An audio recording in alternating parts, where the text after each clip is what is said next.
болмаса жарықты көрсе екен деп тіледім. 3 балам мүгедек, өзім де мүгедекпін, 3-ші топ.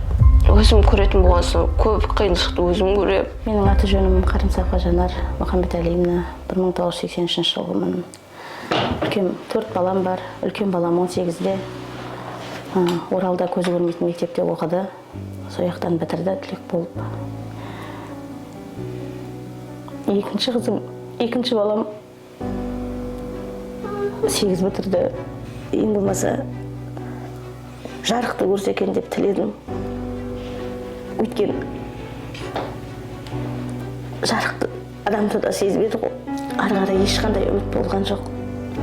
Осы операция жасағаннан кейін аяқ жолын шамалда болса да көрді. 3-ші балам тоже Оралда оқиды. Көзі көрмейтін школда.